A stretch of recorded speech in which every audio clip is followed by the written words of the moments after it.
الحمد للہ رب العالمین والصلاة والسلام علی اشرف الانبیاء والمرسلین وعلی آلہ واصحابہ اجمعین اما بعد اعوذ باللہ السمیع العلیم من الشیطان الرجیم بسم اللہ الرحمن الرحیم لقد رضی اللہ عن المؤمنین اذ یبایعونک تحت الشجرہ صدق اللہ العظیم وصدق رسولہ النبی الکریم ان اللہ وملائکتہ یصلون علی النبی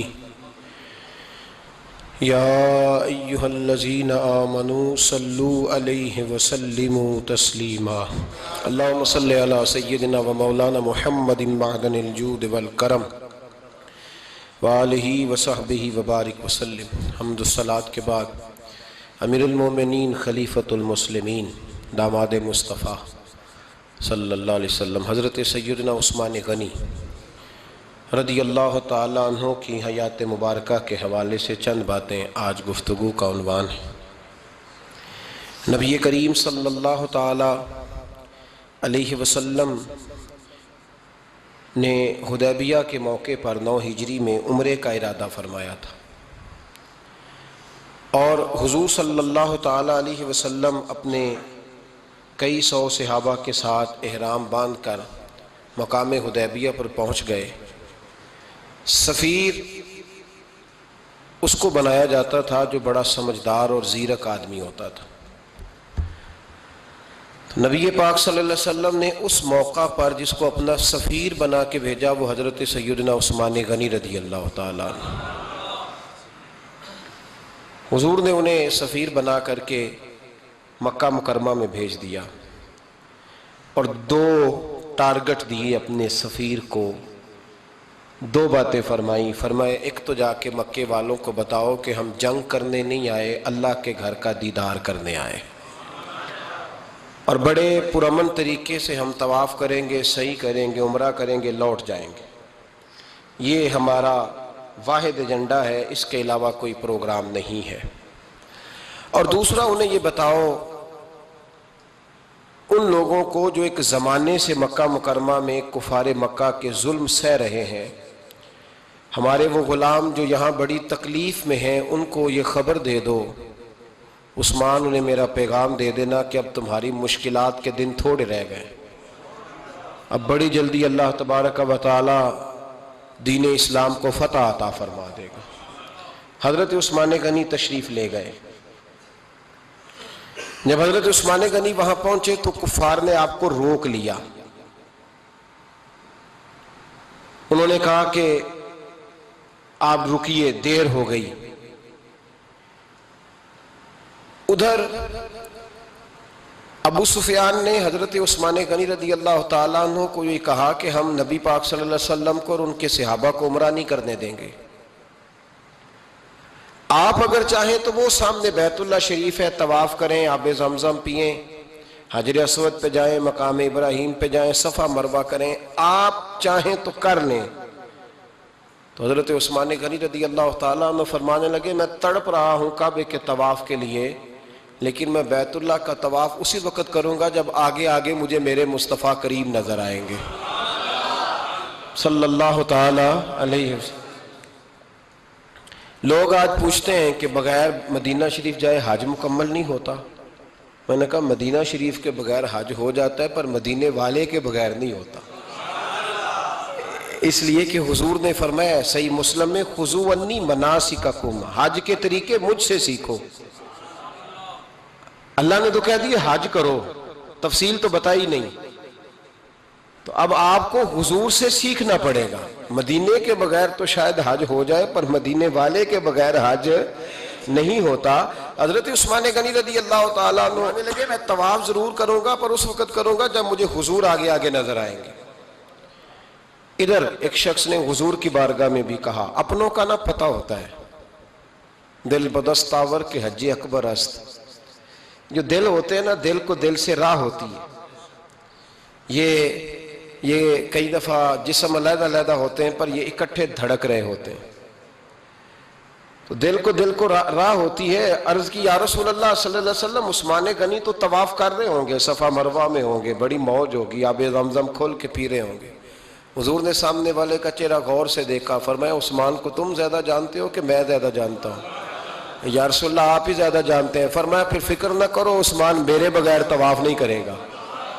بات ختم ہو گئی، میرے بغیر عثمان طواف نہیں کرے گا، ختم ہو. اب کسی نے افواہ پھیلا دی کہ حضرت عثمان غنی کو شہید کر دیا گیا. نبی پاک علیہ السلام تک بھی خبر آئی. حضور جانتے تھے.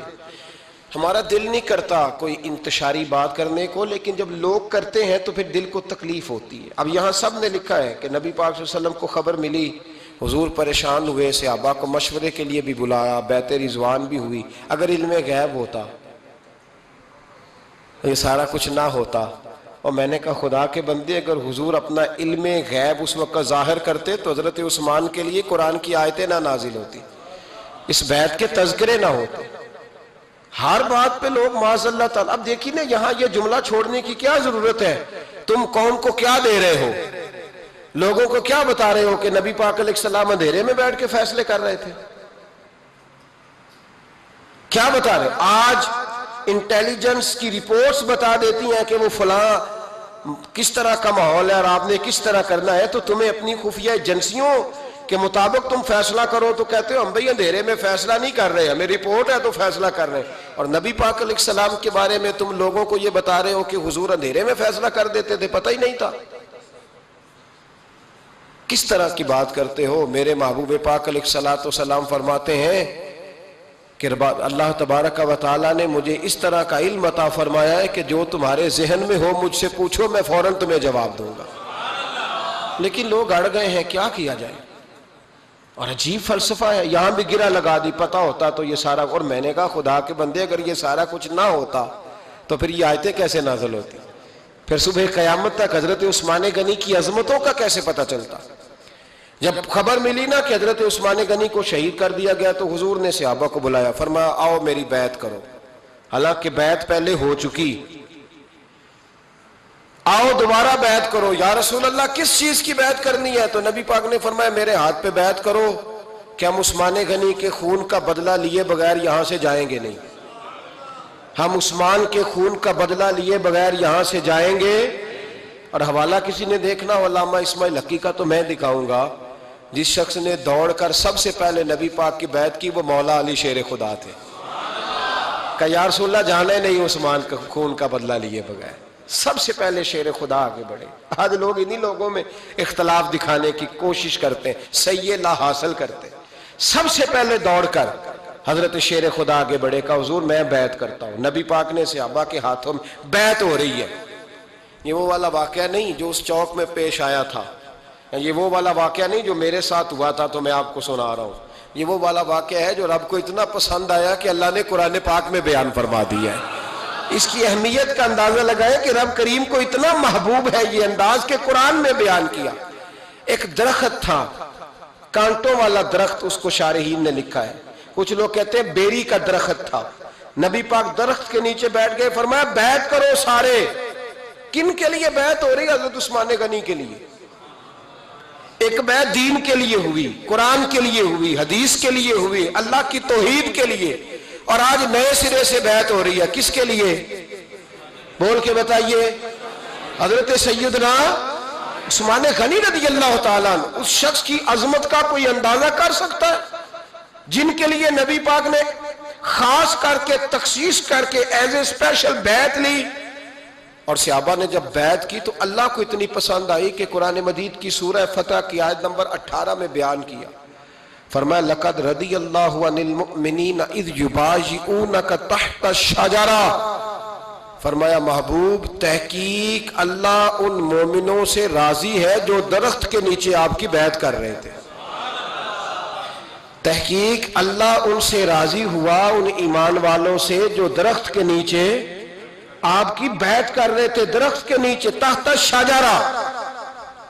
قرآن مجید کے الفاظ اگر آپ غور کریں گے تو آپ کو حضرت عثمان غنی کی عظمت کا پتہ چلے گا اور اس واقعے کی حساسیت کی آپ کو سمجھ آئے گی کہ بیعتیں تو مسجد میں بھی ہوئی، لیکن نام لے کے نہیں کہا محبوب جنہوں نے مسجد میں بیعت کی. نام لے کے نہیں کہا، حالانکہ وہ بیعتیں بھی اللہ کو بڑی محبوب ہے. بیعتیں تو میرے بھائی نبی پاک نے بیت اللہ شریف کے پاس بھی کی، مسجد نبوی میں بھی کی، لیکن یہاں نام لے کر کوئی بھول نہ جائے. کسی نے کہہ دینا تھا کوئی اور بیعت تھی جی، لوگ شرح کر رہے ہیں نا مرضی، وہ تو کسی اور کی بیعت. نام لے کے کہا محبوب تحت شجرہ، وہ جو درخت کے نیچے بیعت ہوئی، وہ جو بیعت درخت کے نیچے ہوئی، اور جنہوں نے بیعت کی لقد رضی اللہ عن المومنین، تحقیق اللہ ان مومنوں سے راضی ہو گیا. اللہ ان مومنوں سے، صحیح بخاری صحیح مسلم میں صحابہ نے پوچھا یا رسول اللہ اللہ کس طرح راضی ہوا ہے؟ فرمایا آج جس نے میرے ہاتھ پہ بیعت کی ہے رب کریم نے وعدہ کر لیا سب کو جنت عطا فرمائے گا، جنتی ہو گئے سارے.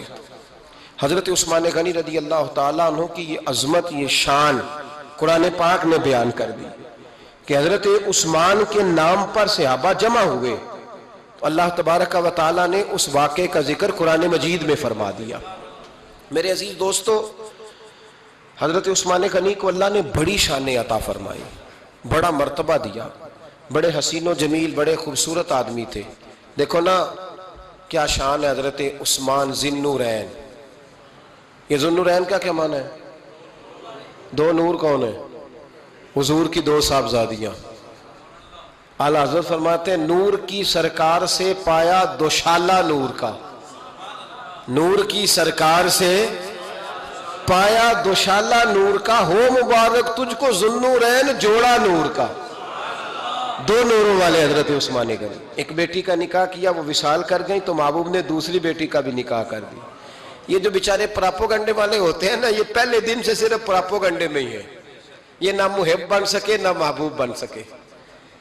ان کا نہ کوئی اپنا ہوا نہ انہیں کسی نے اپنایا. یہ پراپوگنڈے والے ہی ہیں، ساری زندگی چیم گوئیاں، کانوں میں باتیں، اپنا اپنا مزاج ہے نا جی، جس کے حصے میں جو ڈیوٹی آئی. کچھ لوگ وہاں بھی منافقین چیم گوئیاں کرنے لگے، دوسری بیٹی بھی دے دی، دوسری بیٹی بھی دے دی، دوسری بیٹی بھی دے دی. محبوب کے کانوں تک آواز گئی، فرمایا زیادہ باتیں نہ کرو، میری 40 بھی ہوتی. وہ ختم ہو گئی بات، تم 2-3 کی بات کرتے ہو. حدیث مبارکہ کے لفظ ہے، نبی پاک نے فرمایا میری 40 بھی ہوتی، ایک کے بعد دوسری انتقال کرتی رہتی، میں ساری عثمان کو دے دیتا. حد ہو گئی بھئی، اتنا بڑا مرتبہ، چیم گوئیاں نہ کرو، دوسری بھی دے دی، میری 40 بھی ہوتی. اس حدیث کا ترجمہ یہ ہے کہ محبوب فرماتے ہیں کہ مجھے عثمان پر اعتبار ہی بڑا ہے، مجھے عثمان پیارا ہی بڑا ہے، عثمان غنی کی عظمت ہی بڑی ہے. فرمایا میری 40 بھی ہوتی تو میں ساری یکے بعد دیگر حضرت اسامہ بن زید رضی اللہ تعالیٰ عنہ فرماتے ہیں نبی پاک نے اپنی صاحبزادی حضرت رقیہ رضی اللہ تعالیٰ عنہ کا نکاح حضرت عثمان غنی کے ساتھ کیا، تو دونوں میاں بیوی پیارے بڑے تھے، حسین و جمیل بڑے. حضرت عثمان بڑے نفیس آدمی تھے، بڑی نفاست تھی، کپڑا سادہ پہنتے تھے، لیکن لوگ کہتے ہیں کبھی ہم نے ان کے کپڑوں پہ دھبا نہیں دیکھا، چہرے پر اتنا سا گرد کا نشان نہیں دیکھا. ہمارے ملک میں سب سے زیادہ خرچہ میک اپ کا آتا ہے، پتہ ہے آپ کو جی؟ اب اگلی جو بات کرنی ہے اس پہ اپنے آپ کو وقت کتنا دیتے ہو، سجنے میں، سورنے میں، تیار ہونے میں کتنا وقت لگاتے ہو. فرمانے لگے حضرت عثمان غنی اتنا تو ٹائم ہی نہیں ہے کہ اپنے آپ کو دیا جائے. تو قبر اتنے پیارے کیسے لگتے ہو؟ فرمانے لگے اپنی وجہ سے نہیں لگتا، حضور کی وجہ سے پیارا لگتا. کب وہ کس طرح؟ فرمانے لگے نبی پاک صلی اللہ علیہ وسلم نے ہمیں وضو دیا ہے. فرمایا ایک دفعہ وضو کر کے آئینے کے سامنے کھڑا ہوتا ہوں، یوں لگتا ہے اللہ نے میرے چہرے کو پہلے سے زیادہ نور عطا کر دیا ہے. دیکھیں نا باقی جسم چھپا ہوا ہے اور جو ظاہر ہے اس پر وضو کا حکم ہے. ہاتھ ظاہر ہے تو وضو کر لو، پیر پردے سے باہر ہے تو ان کو دھو لو وضو میں، چہرہ پردے سے کپڑوں سے باہر ہے تو اس کو وضو میں. تو عثمان غنی فرماتے 5 وضو تو میں تازہ کرتا ہوں، پچھلا ہو بھی تو نئی نماز تازے وضو سے پڑھتا ہوں. اور فرماتے اگر میرا قرآن مجید کھولنے کا ارادہ بن جائے تو پھر وضو 6 بھی ہو جاتے ہیں، اور تہجد کے وقت اٹھوں تو 7 بھی ہو جاتے ہیں. فرماتے ہیں علیحدہ سے درود پاک پڑھنے بیٹھوں تو پھر 10-11 وضو بھی ہو جاتے ہیں. میں وضو کرتا رہتا ہوں تو اللہ تازگی عطا کر دیتا ہے. حضرت اسامہ بن زید حضور کے غلام زادے ہیں، فرماتے ہیں میں چھوٹا سا تھا تو نبی پاک کے گھر میں گوشت پکا تو سرکار کو 4 بیٹیوں سے بڑا پیار تھا. حضرت فاطمہ سے زیادہ ہے لیکن 4 بیٹیوں سے بڑی محبت تھی. حضرت رقیہ اور جناب عثمان غنی کے گھر میں اسامہ بن زید کہتے ہیں حضور نے مجھے سالن دینے بھیجا, میں چھوٹا سا تھا اور ابھی پردے کی آیتیں بھی نہیں آئی تھی, حکم بھی نہیں آیا تھا. کہتے ہیں میں سالن دینے گیا, واپس آیا تو میں نے ان دونوں کو بیٹھے دیکھا تو میں نے اتنے حسین میاں بیوی کبھی دیکھے نہیں تھے, اور میری طبیعت کھل اٹھی. فرماتے ہیں جب واپس آیا نا, سرکار نے میرا چہرہ دیکھا, میں نے تو بات کرنی نہیں تھی, حضور نے چھیڑ دی. فرمایا میری بیٹی اور داماد کو دیکھ کے آئے ہو؟ یا رسول اللہ دیکھ آیا ہوں. فرمایا ایسا حسین جوڑا دنیا میں کبھی دیکھا ہے؟ کہا یا رسول اللہ اللہ کی عزت کی قسم کبھی دیکھا ہی نہیں. یہ ظاہری حسن اللہ نے حضرت سیدنا عثمان غنی رضی اللہ تعالیٰ عنہ کو عطا. ایک بات میری یاد رکھنا, حسن ظاہر کا نہیں ہوتا, حسن ظاہر کا نہیں ہوتا, ظاہر کا میک اپ ہوتا ہے. حسن ہمیشہ باطن کا ہوتا ہے. جن لوگوں کے اندر معصومیت ہوتی ہے ان کے چہروں پہ بھی آئی جاتی ہے. کوئی نہیں سمجھ آئی شاید آپ کو. اندر اگر بندہ کڑوا ہونا, کسیلا ہو, چہرہ نہیں روشن ہوتا. اس کی دلیل حدیث میں موجود ہے. نبی پاک صلی اللہ علیہ وسلم سے صحابہ نے کہا یا رسول اللہ اللہ کا ولی کون ہوتا ہے؟ فرمایا جس کا چہرہ دیکھنے سے اللہ یاد آئے. تو ولایت کا تعلق دل سے ہے, چہرے سے نہیں. ولایت کا تعلق بولیے دل سے ہے, چہرے سے ولایت کا تعلق نہیں ہے. لیکن حضور نے دلیل کیا دی؟ چہرہ دیکھو تو اللہ یاد آئے. گویا محبوب نے فرمایا کہ دل اگر ولی کا ہو تو پھر اللہ تعالیٰ دل کی برکت سے چہرہ بھی نورانی عطا فرما دیتا ہے. چہرہ بھی نورانی. بہت سارے میں نے ایسے بزرگوں کو دیکھا جن کے رنگ گورے نہیں تھے پر نورانی تھے. ہمارے علامہ فیض احمد اویسی صاحب رحمۃ اللہ علیہ, میرے استاد گرامی, کا رنگ گورا نہیں تھا, لیکن جو بابا جی کو دیکھتا تھا فدا ہی ہو جاتا تھا. رنگ گورا نہیں تھا, گندمی تھا, لیکن کیا بات تھی چہرے کی معصومیت کی. تو یاد رکھیں حضرت عثمان غنی کے باطن میں جو حسن تھا, جو وقار تھا, وہ چہرے سے چھلکتا تھا. چند خوبیاں بڑی زیادہ تھی حضرت عثمان غنی میں, بہت زیادہ تھی چند خوبیاں. ایک بہت بڑی خوبی حضرت عثمان غنی کی جس کو نبی پاک نے بڑا چاہا, وہ تھا حضرت عثمان غنی کا سخی ہونا. مالا والے سخی نہیں ہوندے, مالا والے سخی ان کے پاس تو پیسہ وافر ہوتا ہے, کسی وقت 10,000 کا تعاون کاری دیتے ہیں کسی کے ساتھ. وہ سخی نہیں ہوتے بھائی. کسی ایک بندہ 1.5 کروڑ کی اسامی ہے تو کسی کو 20,000 کا تعاون کر دے, سخاوت تھوڑی ہے. کروڑوں روپیہ اس کے پاس پڑا ہوا ہے. مالا والے سخی, یہ میاں صاحب نے کہا ہے, مالا والے سخی نہیں ہوندے. سخیاں کل مال نہیں ہوندا, سخیاں کل مال ہے, اس لیے کہ جمع کریں گے تو رہے گا نا. وہ سخی جمع کرتا ہی نہیں. مالا والے سخی نہیں ہوندے, سخیاں کل مال نہیں ہوندا. ایتھے اوتھے دوویں جہانی, سخی کنگال نہیں ہوندا. حضرت عثمان غنی رضی اللہ تعالیٰ عنہ فرماتے ہیں کہ جس دن حضور نے تبوک کے لیے جیش اسرا کے لیے اعلان کیا نا, تو حضرت عثمان غنی فرماتے ہیں کہ حضرت ابو بکر صدیق تو سارا مال لے آئے تھے, جناب عمر آدھا لے آئے تھے, مولا علی شیر خدا نے جی کھول کے دیا تھا, لیکن 800 گھوڑے بما پالان کی ضرورت تھی. یعنی 800 فوجیوں کا خرچہ, اپنے لفظوں میں بات کر رہا ہوں. فوجی کا خرچہ کیا ہوتا تھا کہ فوجی کا گھوڑا بھی چاہیے, گھوڑے کے ساتھ کجاوا بھی چاہیے, تلوار بھی چاہیے, نیزہ بھی چاہیے, تیر بھی چاہیے, لوہے کی جیکٹ بھی چاہیے. حضرت عثمان غنی کہتے ہیں نبی پاک نے اعلان کرنا شروع کیا. ایک دفعہ اعلان کیا تو میں نے کہا حضور 200 فوجی کا خرچہ میرا. تو نبی پاک نے دوسری دفعہ اعلان کیا تو کوئی اٹھا ہی نہیں. جنہوں نے دینا تھا وہ تو سارا کچھ پہلے ہی دے چکے تھے, کوئی اٹھا نہیں. کہتے مجھے بڑا عجیب لگا کہ میرے مصطفیٰ اعلان کریں. حضرت عثمان غنی فرماتے ہیں, شاہ ولی اللہ صاحب نے ازالت الخفا میں لکھا ہے کہ یوں پکڑ کے کہتے ہیں میں نے اپنا نا گریبان پکڑ لیا, عثمان تیرے نبی کو اعلان کرنا پڑ رہا. کہتے 1000 فوجی کا خرچہ چاہیے تھا, 1000 کا. عثمان کہتے تیسری دفعہ حضور نے اعلان کیا تو کہا یا رسول اللہ 200 اور ڈال لے.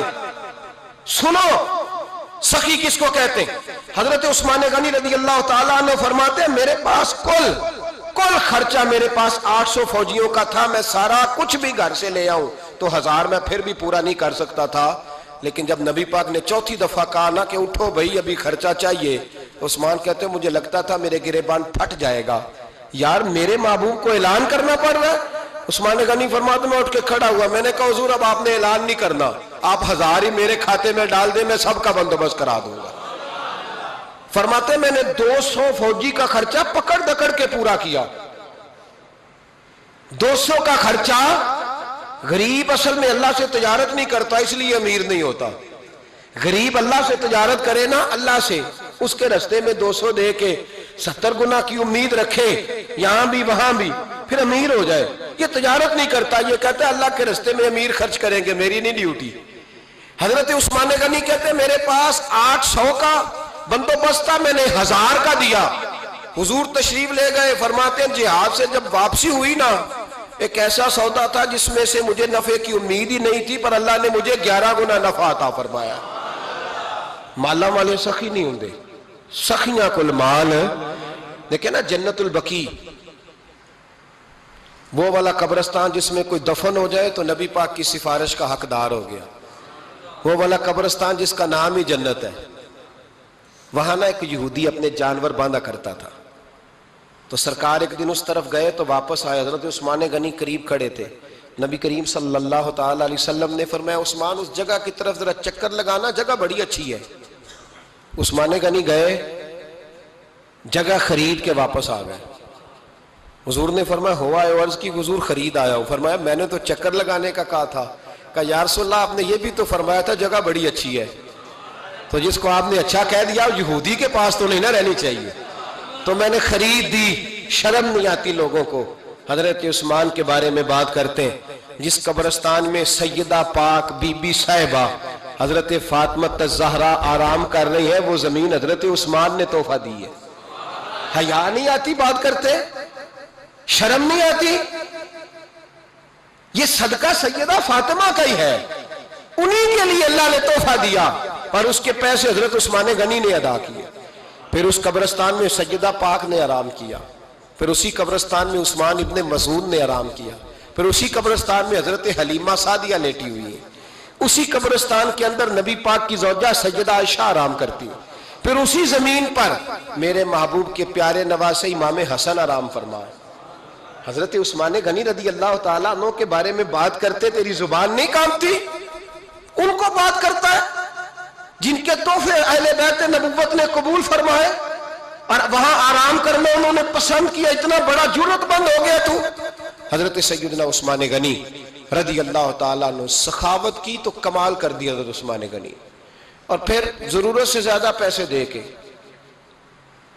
وہ کنویں کی بات بڑی معروف ہے، میں نے بس اشارہ کرنا ہے، نبی پاک نے بھی اعلان کیا تو بڑا ہی اعلان کر دیا، فرمایا وہ میٹھے پانی کا کنواں ہے، قبضہ یہودی کا ہے، جو بندہ خرید کر وقف کرے گا نا اسے کیا ملے گا؟ تو حضور نے فرمایا میری جیب میں جنت کی ٹکٹ ہے، میں اسے جنت دے دینی، یہ ہے عرض جنت، یہ طیبہ کی زمین ہے، جنت بھی یہی، مال کے جنت بھی یہی ہے، جنت لے لے مجھ سے، لے لے۔ حضرت عثمان غنی گئے، اس کو کہا بھئی کنواں میرے ہاتھ بیچ دے۔ کنویں کی قیمت تھی 500-700 دینار،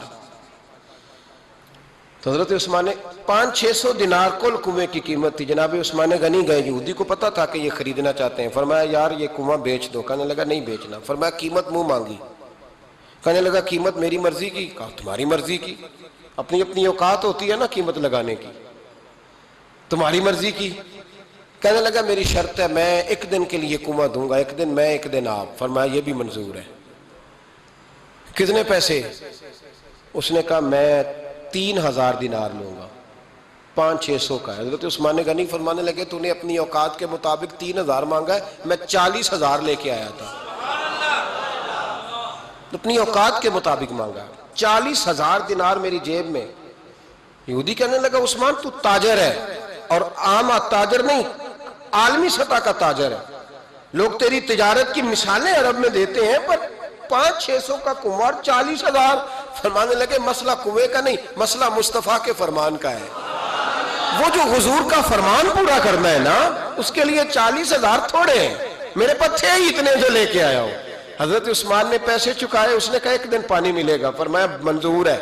وہ ایک دن بیچا کرتا تھا پانی، حضرت عثمان نے اعلان کر دیا جو میرا دن ہے نا فری پیو، اپنے بھی پیو، بیگانے کا اعلان کوئی نہیں کرنا، میرا کوئی پروگرام نہیں۔ لیکن آپ مطلب ہلکا ہلکا ایسے ایسے دیکھیں گے، سوچیں گے، غور کریں گے، او بھائی پیسہ بھی بانٹنے سے چلو بولو تو صحیح نا، اس پر بھی آپ حامی تو بھرے نا، سچی بات کر تو لینی چاہیے نا.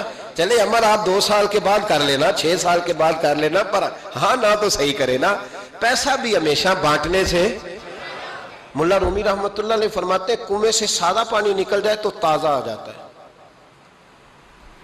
اور اگر پانی کنویں کے اندر رہے سارا ختم نہ ہو تو باسی ہو جاتا ہے. اس لیے فرمایا کرتے تھے میں اس کنویں سے پانی پیتا ہوں جس پہ رش زیادہ ہوتا ہے، دیکھیں وہاں سے پانی ختم ہوتا ہے تو تازہ آتا رہتا ہے. فرماتے تو اللہ کے رستے میں سارا خرچ کر دے، اللہ تازے عطا کر دے گا اور پہلے سے زیادہ عطا کر دے گا. میرا آپ کا مسئلہ یہ ہے کہ تجارت بندوں کے ساتھ ہے. بندوں کے ساتھ جو تجارت ہے نا، بندے کنجوسی کر جاتے ہیں. بندے کا تو صحیح کام چل جائے تو پارٹنر کو فارغ کر دیتا ہے، یہ تو فارغ ہے. اور اگر کبھی کسی کی دکان میں کوئی کرایہ دار اچھا اس کی دکان چل جائے تو مالک کہتا ہے تو جا، اب دکان میں نے خود کھولنی ہے، وہ فارغ کر دیتا ہے. بندوں کا تو مزاج ہے. اور اللہ تبارک و تعالیٰ سے جب تجارت ہوتی ہے نا، میں نے ایسے لوگ دیکھے ہیں جن کے گھروں میں لاکھوں روپیہ ماہانہ آتا ہے، غربت نہیں جاتی. ان کو سوچنا چاہیے کہ کثرت والا پیسہ آیا ہے پر برکت والا نہیں آیا. حضرت عثمان غنی رضی اللہ تعالیٰ عنہ فرماتے ہیں کہ میں نے پہلے بھی میں بڑا تاجر تھا، لیکن جب سے مصطفیٰ کے نام پر خرچ کرنا شروع کیا، پھر کہاں کہاں سے آیا کب. اور بڑی سیانی بات فرماتے ہیں، آپ فرماتے ہیں میں کلمہ پڑھنے سے پہلے تجارت کو وقت زیادہ دیتا تھا، اور مسلمان ہونے کے بعد میں نے تجارت کو ٹائم تھوڑا دیا پر اللہ نے روزی مجھے زیادہ عطا فرمائی. اس لیے برکت پر ہماری توجہ نہیں رہی، غیبی خزانوں پر خیال ہم نے چھوڑ دیا ہے. غیبی خزانوں سے جو چیز ملتی ہے وہ زیادہ ملتی ہے، جو مادی ذرائع سے ملتی ہے وہ چیز کم ہوتی.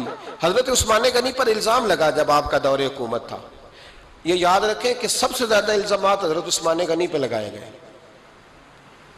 جن بندوں کے قد کاٹ زیادہ ہوتے ہیں ان کے خلاف پراپوگنڈے بھی لمبے چوڑے ہی ہوتے ہیں. بڑی بڑی بات یاد رکھنا. کہا گیا کہ حضرت عثمان لوگوں کو نوازتے بڑا ہے، بڑا دیتے ہیں حضرت عثمان غنی.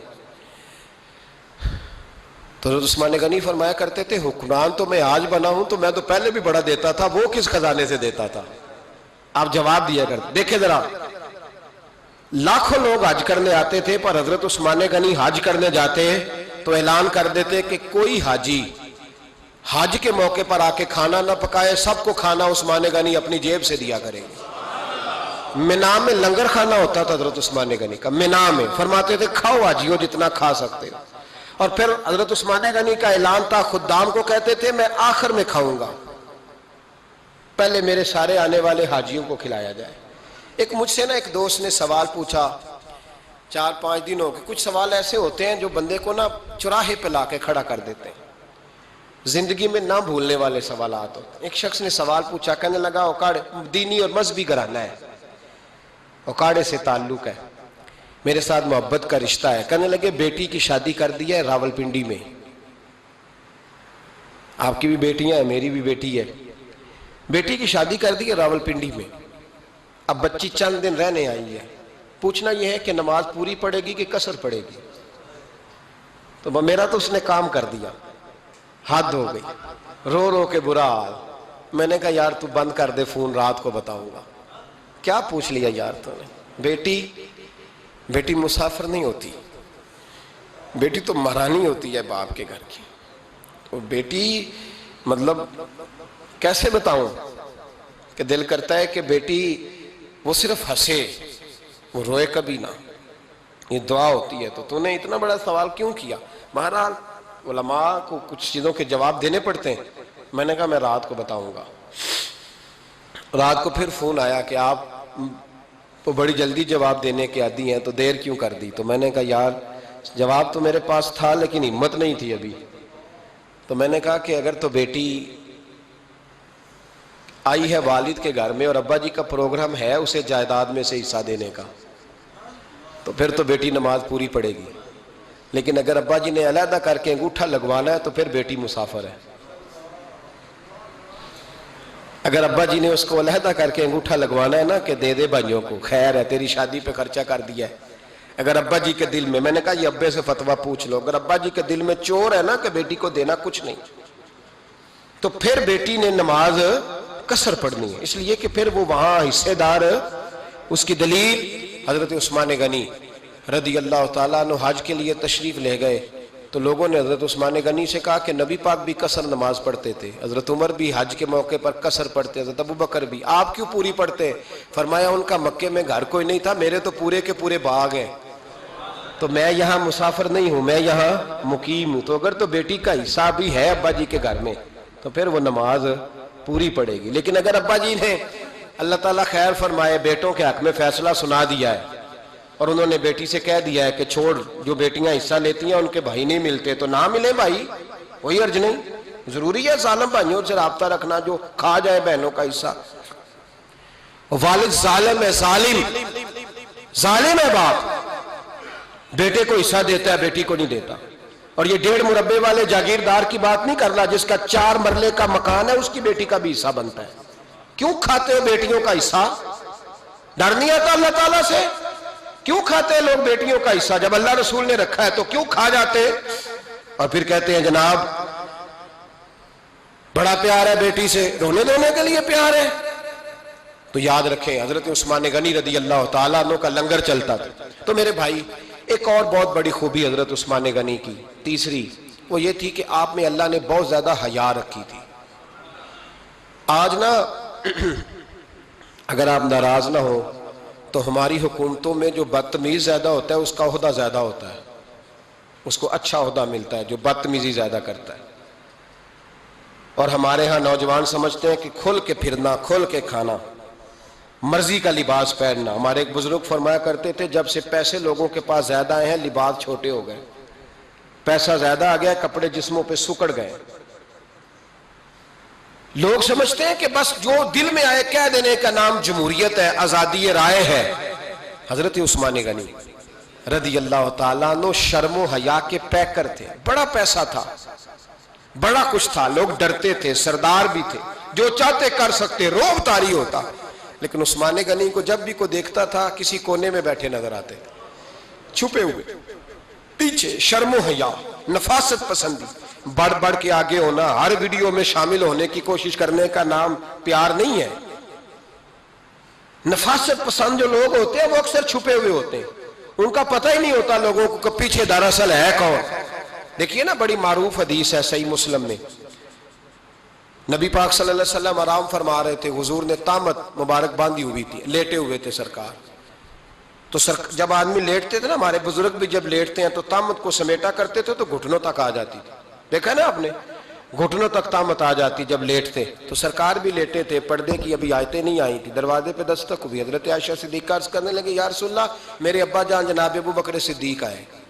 حضور نے فرمایا بلا لو۔ حضرت عائشہ کہتی ہیں وہ آ کے بیٹھ گئے، حضور لیٹے رہے، پھر دستک ہوئی، اب کون ہے؟ کہا سیدنا فاروق اعظم۔ کہا عائشہ آپ ساتھ والے حجرے میں چلی جاؤ۔ اماں جی وہاں چلی گئی۔ تھوڑی دیر کے بعد حضرت عمر آئے، حضور لیٹے رہے، جناب عائشہ کہتی ہیں پھر دستک ہوئی، اب کون ہے؟ فرمایا عثمان غنی۔ نبی کریم نے فرمایا اسے کہو ذرا ٹھہر جائے۔ حضرت عثمان ٹھہرے تو حضور اٹھ کے بیٹھے، تہمت مبارک کو ٹھیک کیا، پھر اپنے کرتے مبارک کو سیدھا کیا، پھر دستار کو سیدھا کیا، فرمایا اب بلاؤ عثمان غنی کو۔ حالانکہ جاہو جلال حضرت عمر کا زیادہ ہے، حالانکہ وقار مقام حضرت صدیق اکبر کا زیادہ ہے، اب بلاؤ عثمان غنی کو۔ حضرت عثمان غنی رضی اللہ تعالیٰ عنہ آئے، بیٹھے، بات چیت ہوئی، تینوں چلے گئے۔ حضرت عائشہ صدیقہ کہتی ہے میرے ذہن میں سوال رہ گیا، میں نے عرض کی یا رسول اللہ صلی اللہ تعالیٰ علیہ وسلم وہ دو لوگ آئے، آپ بیٹھے رہے، عثمان آئے تو آپ نے اہتمام کیا، کیا لفظ ہے، اور لفظوں میں تاثیر ہے، اور جملے دو کہے نبی پاک نے لیکن کتنا بڑا ان کا مرتبہ بیان کیا۔ فرمایا عائشہ میں اس شخص سے حیا نہ کروں جس سے اللہ کے فرشتے بھی حیا کرتے ہیں، میں اس سے حیا نہ کروں جس سے اللہ کے فرشتے بھی حیا کرتے ہیں۔ حضرت عثمان غنی فرمایا کرتے تھے میں نے جب سے حضور کا چہرہ دیکھا ہے دوبارہ پلٹ کے اپنی شرمگاہ بھی کبھی نہیں دیکھی، گویا میں نے اپنی آنکھوں کا وضو نہیں توڑا جب سے حضور کا۔ فرماتے جب سے یہ ہاتھ نبی پاک کو بیعت کے لیے دیا ہے پھر گندگی میں نہیں جانے دیا میں نے سیدھا ہاتھ۔ حضرت عثمان غنی فرمایا کرتے تھے میں اپنے گھر کے اندر اپنے غسل خانے میں 4 دیواری کے اندر بھی کپڑوں سمیت غسل کرتا ہوں، مجھے حیا آتی ہے غسل خانے میں بھی کپڑے. اور سنو ایک اور بڑی بات اہم، آپ فرمایا کرتے تھے میری جو محرم عورتیں ہیں نا، محرم پھپھی خالہ، میری جو محرم عورتیں ہیں، فرمایا کرتے تھے میں نے کبھی ان کے بھی چہرے آنکھ بھر کے نہیں دیکھے، ان کے بھی چہرے کبھی میں نے آنکھ بھر کے نہیں دیکھے.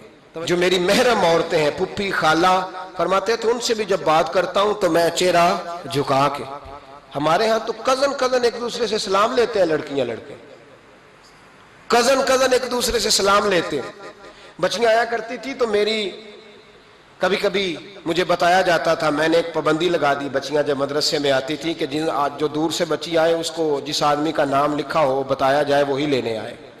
ایک دن مجھے اطلاع دی گئی کہ آپ تھوڑی دیر آئیں. میں گھر گیا تو مجھے بتلایا گیا کہ ایک بچی ہے تو اس کو جو پہلے لینے آتا تھا وہ نہیں آیا، کوئی اور آیا. میں نے اس کے بھائی کو فون کیا کہ آپ لینے نہیں آئے. کہنے لگے یہ کزن ہے ہمارا، اس کے ساتھ بھیج دیں، آپ ہمارا ہی کزن ہے، خالہ زاد ہے. میں نے کہا یار آپ کہاں ہو؟ کہنے لگے مجھے 20-25 منٹ لگ جائیں گے. تو میں نے کہا ابھی کلاسیں بھی جاری ہیں تو آپ ہی آ جانا خود ہی. کہنے لگا سب آپ بھیج دیں، مجھے اعتبار ہے اس پہ. میں نے اس کو ایک بات کہی جو آپ کو بھی کہتا ہوں، میں نے کہا یار تمہیں اعتبار ہے تو اللہ رسول کو اعتبار کیوں نہیں؟ انہوں نے کیوں غیر محرم بنایا؟ عجیب تماشا ہے. مجھے پھپھی ذات پہ، خالہ ذات پہ، ماموں ذات پر اعتبار ہے، نبی پاک کو کیوں نہیں؟ آپ کو زیادہ پیار ہے لوگوں سے یا نبی پاک کو امت سے زیادہ پیار ہے؟ کیا مطلب تماشا ہے؟ کیا مزاج بنا لیا میں نے اور آپ؟ نبی پاک نے ایک شخص پر اعتبار نہیں کیا، فرمایا اس سے پردہ کرو. آپ نے اور میں نے کیسے کر لیا؟ نبی پاک نے خالہ ذات، پھپھی ذات، دیور پر، جیٹ پر، سالے پر، بہنوئی پر اعتبار نہیں کیا، پابندی لگا دی. تو نے کیسے کیا؟ تیرے دل میں زیادہ درد ہے، تو زیادہ دین کو سمجھنے لگا ہے، انسانیت زیادہ اچھل آئی ہے تیرے اندر. اعتبار کیا ہوتا؟ یاد رکھنا دنیا میں جتنے گھر تباہ ہوئے ان لوگوں کی وجہ سے نہیں ہوئے جن پر اعتبار نہیں تھا، ان کی وجہ سے ہوئے جن پر اعتبار تھا. گھر کا بیٹی لنکا ڈھائے، باہر والے آ کے کبھی بھی گھر میں کوئی نقب زنی نہیں کرتے، جب بھی کرتے اعتبار والے کرتے. میرے رسول پاک علیہ السلام کی وہ ازواج جن پر اللہ کو اتنا اعتبار ہے کہ رب کہتا ہے میرے محبوب کی بیویوں تمہاری جیسی دنیا میں دوسری ہے ہی کوئی نہیں. اللہ کو اتنا اعتبار ہے. لیکن ایک نابینا صحابی آئے تو حضور کی 2 ازواج بیٹھی تھی تو نبی پاک نے فرمایا پردہ کرو. یا رسول اللہ وہ تو نابینا ہے. فرمایا تمہیں تو نظر آ رہا ہے نا، تمہاری آنکھیں تو کھلی ہوئی ہیں. حضور کو اعتبار نہیں تھا. بس کر دیں.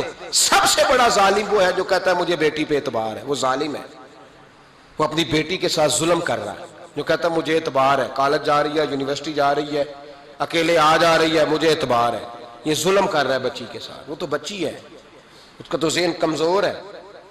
ہو سکتا ہے صاف دل ہو لیکن سامنے جو شیطان چوکوں میں گلیوں میں دائیں بائیں گھوم رہے ہیں وہ تو صاف دل نہیں ہے نا، وہ تو معصوم طبع نہیں ہے نا. تو بعض اوقات بڑے اچھے نفیس بچے بھی شیطانوں کا شکار ہو جاتے ہیں. خدا کا خوف کریں. حضرت عثمان غنی کی زندگی، حضرت عثمان فرماتے ہیں جو محرم عورتیں تھیں ان کی طرف بھی آنکھ بھر کے نہیں دیکھا، اس لیے کہ وہ خاتون ہے، میں مرد ہوں، میری حیا مانی. آج لوگوں کو شوق ہو گیا عورتوں کی مجلس میں دوڑ دوڑ کے جانا، وہاں بیٹھنا، وہاں وقت بتانا. پیرانے عظام کہتے ہیں کہ وہ درویشنیوں کے بیچ بیٹھے ہیں جی، باپ بیٹی ہوتے ہیں جی، مریدنی اور پیر. میں نے کہا کوئی نہیں ہوتے. اس رشتے پر استدلال ہے. اعلیٰ حضرت فرماتے ہیں واجب ہے پردہ پیر اور مریدنی کا، یہ پردہ واجب ہے. اگر کوئی شخص اس طرح بے پردہ بیعت لے گا، بیچ میں بیٹھے گا تو اس کا تو مرید ہونا ویسے ہی حرام ہے، جائز ہی نہیں ہے. جو سارا دن تویز دھاگے کے لیے بیٹھا رہے اور بیویوں سے گفتگو کرتا رہے. خدا را حضرت عثمان غنی رضی اللہ تعالیٰ عنہ کی زندگی میں جو باتیں ہمیں بہت زیادہ ملتی ہیں ان میں نفاست ہے، آپ کی حیا ہے، سخاوت ہے. ایک بات اور سن لیں، بڑا ستایا گیا حضرت عثمان غنی کو، پراپوگنڈے کیے گئے، آپ کے خلاف مہم چلی. عبداللہ ابن سبا نے بڑی مہم جوئی کی آپ کے خلاف. یہودیوں نے مسلمانوں کا روپ دھار کر بڑا آپ کو ستایا، تکلیفیں دیں. جی آپ اپنے رشتہ داروں کو بڑا دیتے ہیں. فرمایا کرتے تھے جیب سے دیتا ہوں، مال خزانہ سے نہیں دیتا. حضرت عثمان غنی رضی اللہ تعالیٰ عنہ کو بڑا ستایا گیا. یہ واحد خلفائے راشدین میں خلیفہ ہے جن کا 40 دن پانی بند کیا گیا، کھانا نہیں آنے دیا گیا. لیکن کمال ہستی حضرت عثمان غنی کی. مولا علی جیسے شیروں نے جا کے کہا آپ اشارہ کریں، یہ جو آپ کے خلاف نکلے ہوئے ہیں تو ایک تلوار سے مار دیے جائیں گے.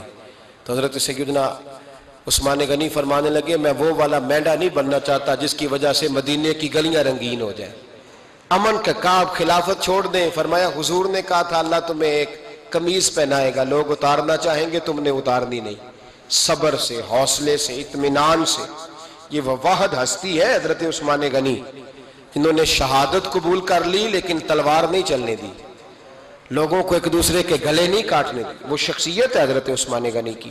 لیکن بڑا ستایا گیا، بڑا پراپوگنڈا. مجھے بتائیے اس کے بارے میں اللہ قرآن کی آیتیں نازل کر دے اور جس کے بارے میں مصطفیٰ کریم ایک بار نہیں تین بار جنت کی بشارت عطا کر دے. کوئی بندہ ہمیں تاریخ بتائے، حوالے دے، کہانیاں سنائے تو ہم اس کی کہانیاں دیکھیں گے یا نبی پاک کا فرمان دیکھیں گے؟ بولیں، جا کے بولیں، جا کے. کسی کہانی پر کبھی بھی کان. بس ایک حدیث میں نے بڑی دفعہ سنائی ہے، پھر سناتا ہوں، ترمذی میں ہے. نبی پاک جنازگاہ تک گئے جنازہ پڑھنے.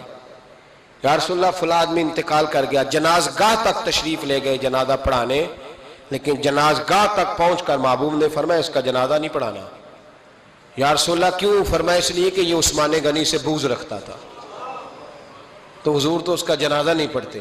خبردار کسی داستان پہ کان نہ دھریں. عقلیں دوڑاتے پھرتے ہیں لوگ، ایسے ہوا تھا تو ویسے ہوا تھا تو اس نے کہا تھا تو اس نے کہا تھا.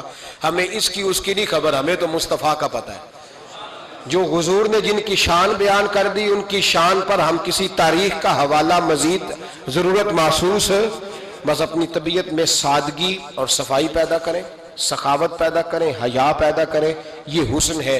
اس حسن کو حضرت عثمان غنی نے تقسیم کیا ہے. اللہ سمجھنے کی توفیق عطا فرمائے. آخر دعوانا